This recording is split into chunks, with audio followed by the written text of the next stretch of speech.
नमस्कार दोस्तों, मैं हूं Mukesh Kumar. Multiple information centre में आप सभी का स्वागत है। आज हम ग्रेजुएटी के ऊपर चर्चा करेंगे। आज इस वीडियो के माध्यम से हम जानने की कोशिश करेंगे ग्रेजुएटी क्या है और ग्रेजुएटी के लिए कौन कौन एलिजिबल है और ग्रेजुएटी कैसे कैलकुलेट किया जाता है।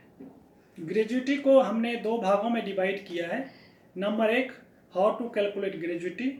नंबर 2, ग्रेजुएटी का कितना अमाउंट एग्जेम्प्ट होता है और कितना अमाउंट टैक्सेबल होता है इनकम फ्रॉम सैलरी में। इस वीडियो के माध्यम से हम सीखेंगे ग्रेजुएटी कैसे कैलकुलेट किया जाता है।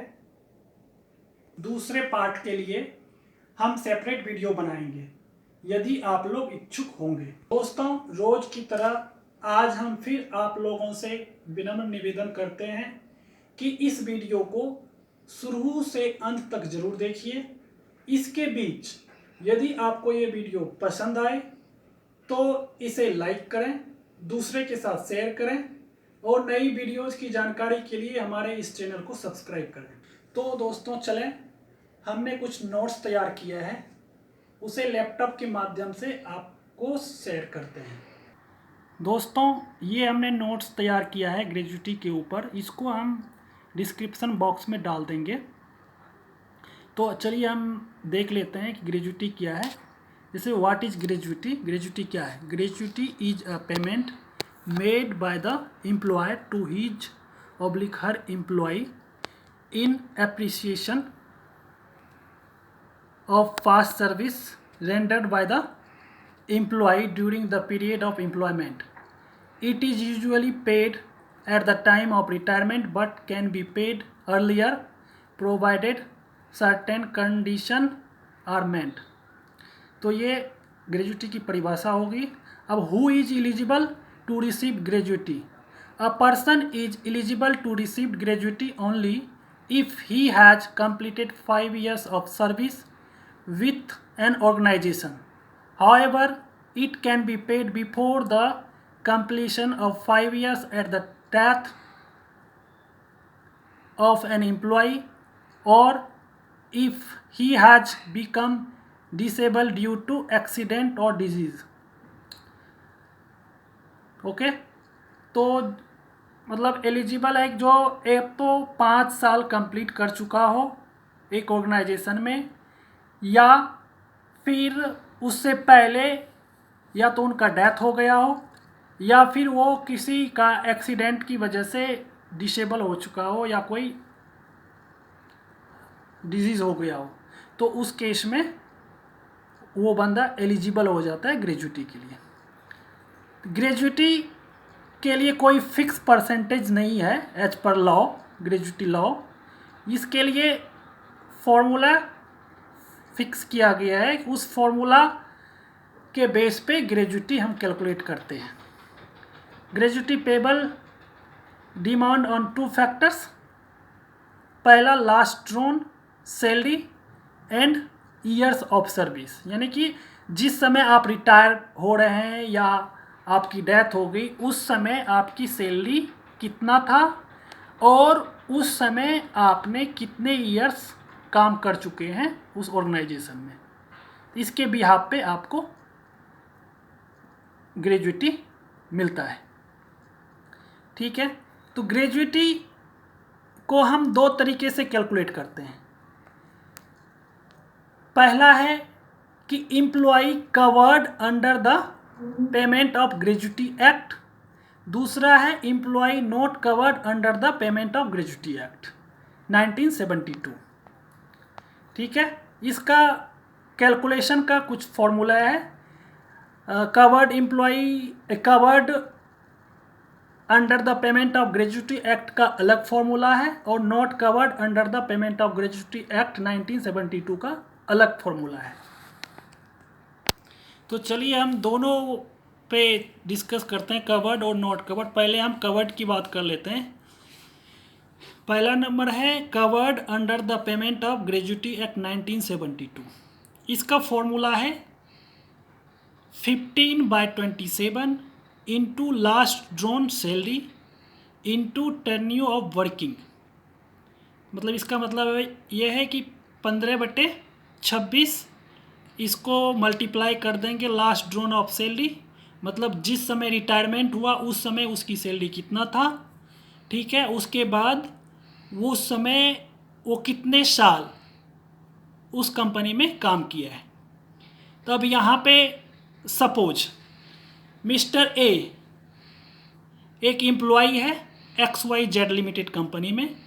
मिस्टर एज की लास्ट ड्रॉन सैलरी है 60,000 पर month.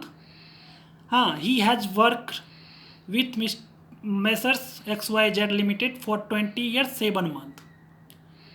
Find out mister H gratuity amount.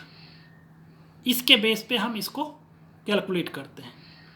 तो अब यहाँ पे ये फॉर्मूला फिट करते हैं, कवर्ड के केस में फिट करते हैं। तो यहाँ पे आप जैसे देख रहे हैं, हमने यहाँ पे 15/26 इंटू इसका लास्ट ड्रॉन सैलरी है 60,000 इंटू 21 लिया है। अब आप बोलेंगे यहाँ पे ये 20 साल 7 महीने काम किया है, आपने 21 ईयर्स क्यों लिया है।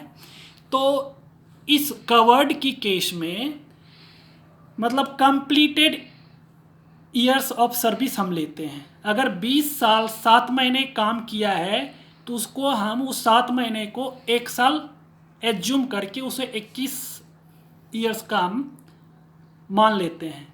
और ये 6 महीने अगर होता या 6 महीने से कम होता तो उसको हम इग्नोर कर देते हैं। अगर 6 महीने से ज़्यादा काम किया तो उसको हम 1 ईयर्स एज्यूम करके उसको 21 ईयर इसीलिए लिया है।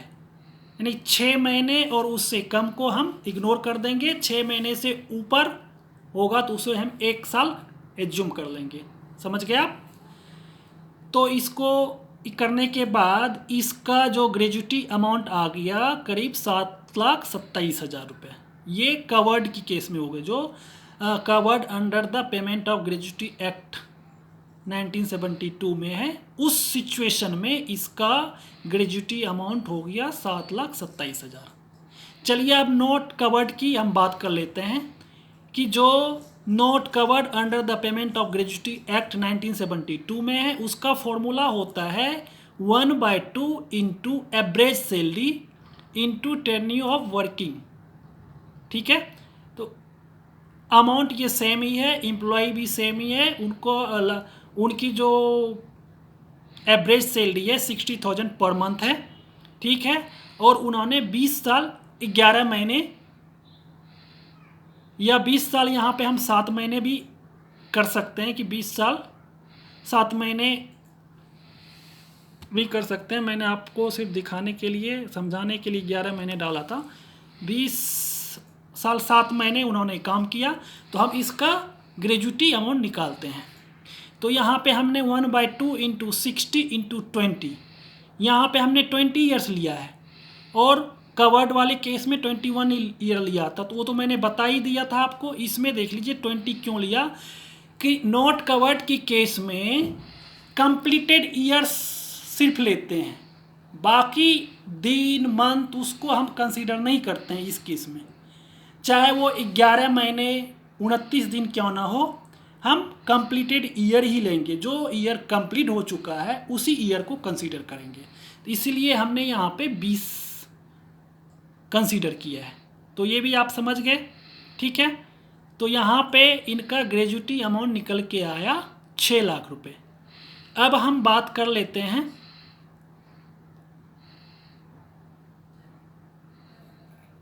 ठीक है, तो ये अब दोनों तरीके से सेम सैलरी में हमने ग्रेजुटी अमाउंट कैलकुलेट किया। तो दोनों में अलग अलग अमाउंट आ रहा है। एक में 7,27,000 करीब आ रहा है, एक में 6 लाख आ रहा है।